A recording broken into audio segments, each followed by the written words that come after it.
call myself a singing green thumb because I had quite the music career before this, and an education career, which I'm still in. This is my gardening thing is just kind of on the side. So this week we are planting our gardens. We've started some seeds already. I hope you started your squash seeds or anything from the gourd family. If not, you should think about starting those soon. Because it's April and you should plant your squash and gourds just before the full moon in April. Okay, so when you're planting your garden, you should really get yourself a good resource that talks about each of the vegetables, what vegetable can follow what vegetable from year to year as far as rotation, and which vegetables can go side by side for each other. My first step in planting my garden actually starts in the fall. So I already planned my garden last year for this year. And the reason why is because I like to plant garlic. We grow all our garlic for the year. And if you are planting garlic, you should be planting that in the fall time. So I have to then think about, well, where should the garlic go? What can it follow? What shouldn't be beside it? And I could just figure out where it is and then plan the garden around it next year. But planting a garden is almost like playing a game of Tetris. And sometimes you think you have it, and then all of a sudden you have this one vegetable left over that doesn't fit in that one spot. So really figure out what you're going to plant and where before you plant anything, because sometimes it just doesn't work out.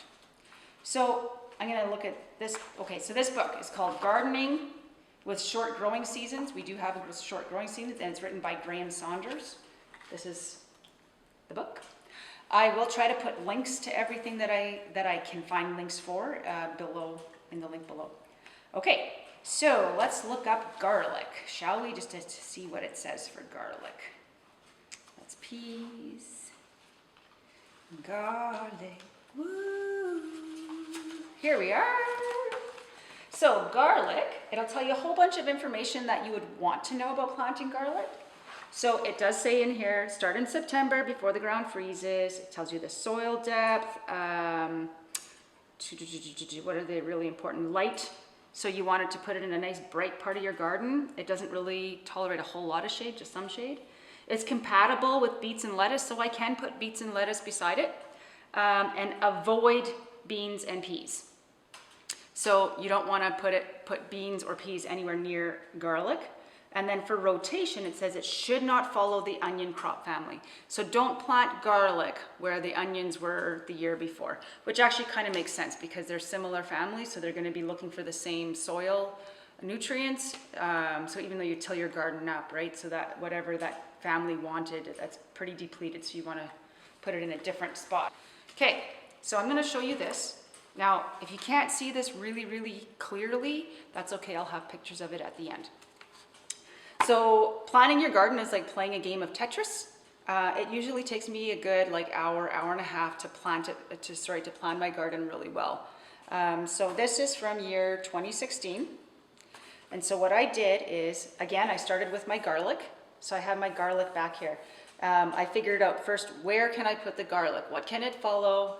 It's a very, very tall plant, so I want to make sure it's not shading anything out.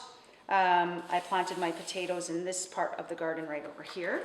Just adjust here. Beets, pole beans, bush beans. I put my pole beans and peas somewhere along this edge. This is the east part of our garden here, and the sun kind of comes like this, and the west is over here. So I have all my tall stuff in the back, so it's not shading anything. And because we have a very wide garden, they just rotate through this way.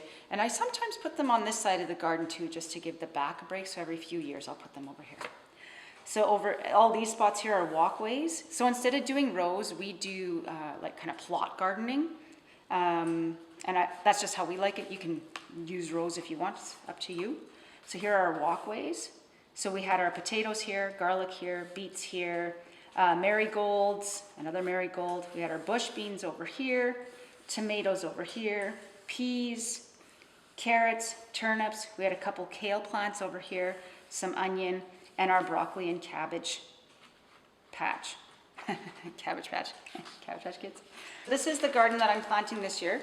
This is not gonna go in my precious little garden book, that green book that I showed you, until I know that it's all in there, because sometimes things change and I don't wanna muck up my permanent book here.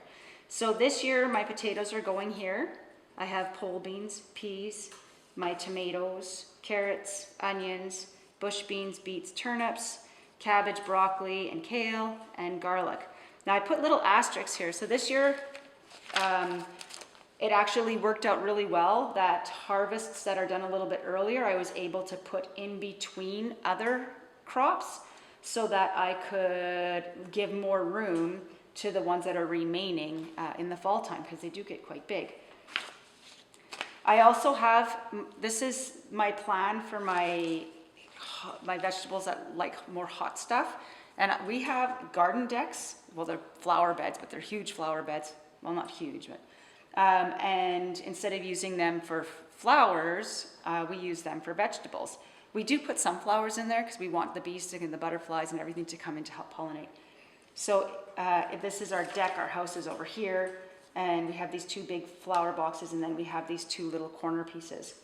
Anything that really likes heat, we put here, because this is the hot spot in our yard. So we have our zucchini plants, some sweet potato slips, just enough to get like a half dozen sweet potatoes. We don't like a whole bunch of it. They grow huge and they last forever. Another zucchini, our peppers, cucumbers, another zucchini. And I also put a row of onions every year in the front here. And now, because of the soil, because we don't want to be planting the same thing over and over, I kind of have to plant these things here every year, just because they like the heat, and that's the only spot we have. So what I do is I actually remove 50% of the soil in the fall, throw it in the main garden, and then take soil from something that these things can follow and replace the soil back in. And this year, I'm actually going to be doing a fall garden. So we have a garden right beside our asparagus. Our asparagus bed is right here, and we have this other garden that now I'm devoting to just fall vegetables. So there are certain vegetables that will grow really well into November, October, November. So we're keeping them separate so we can still close up the main garden and get the garlic in, but still have access to some fresh vegetables to eat as late into the year as possible. So this is a separate garden off to the side. So we have our Brussels in there, kale, second crop of peas that we'll plant later on in the year, like probably in July. Carrots, a row of carrots, a row of beets, a row of kohlrabi, some collards, celeriac, and root celery. And then this garden we won't touch until the spring, and it will rotate within itself in the spring. Another day on this crazy road. Sometimes I guess we both don't know where this little love is going. At times it isn't showing anything at all. And love can be like learning how to dance. You take 2 steps forward and I'll take 2 back, and then we stumble on each other, maybe even smother this gracefulness. And I don't know why, but I guess sometimes you gotta cry. And I don't know why, but I guess what makes us stronger through the years are the tears and the fears.